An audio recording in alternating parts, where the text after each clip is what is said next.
माँ काली को क्यों दी जाती है जानवरों की बलि? जानिए क्या है पूरी कथा। भारतवर्ष में प्राचीन काल से ही किसी भी जीव का वध अपने स्वार्थ के लिए करना अपराध माना गया है। सनातन धर्म में सदैव ही ये शिक्षा दी गई है कि मानव से लेकर किसी छोटे से छोटे जीव की हत्या करना पाप है। जबकि इसी देश और इसी धर्म में बलि की प्रथा भी देखी गई है।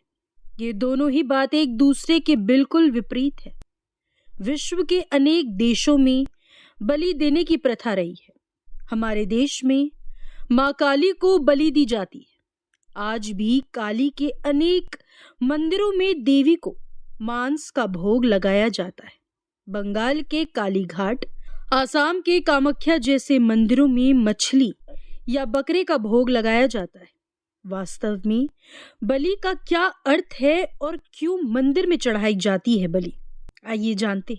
माँ काली का रूप भयंकर है। उन्हें क्रोध और संहार की देवी माना जाता है। उन्होंने लोक कल्याण हेतु रक्त बीज, चंडमुंड, शुभ निशुभ जैसे राक्षसों का संहार किया है। इसीलिए उनके हाथ में रक्त का एक कटोरा भी देखा जाता है। तो क्या दुष्टों का वध करने वाली महाकाली अपने भक्तों से भी बलि की आशा करती है? आइए जानते हैं बलि देने का अर्थ।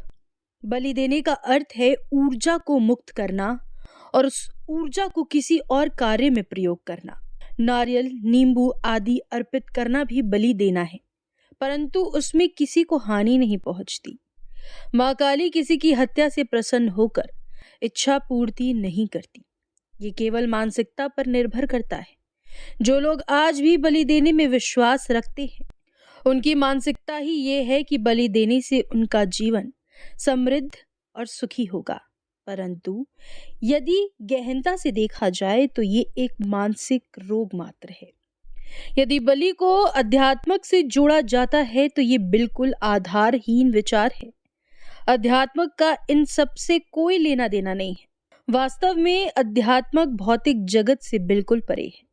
मनुष्य को ये जन्म इसलिए मिलता है कि वो अध्यात्मक का अभ्यास करके सत्य को खोजे और मनुष्य जन्म को सार्थक बनाए, ना कि बलि जैसे कृत्यों से अपने स्वार्थ को सिद्ध करे और खुद को पाप के कुएं में ढकेले।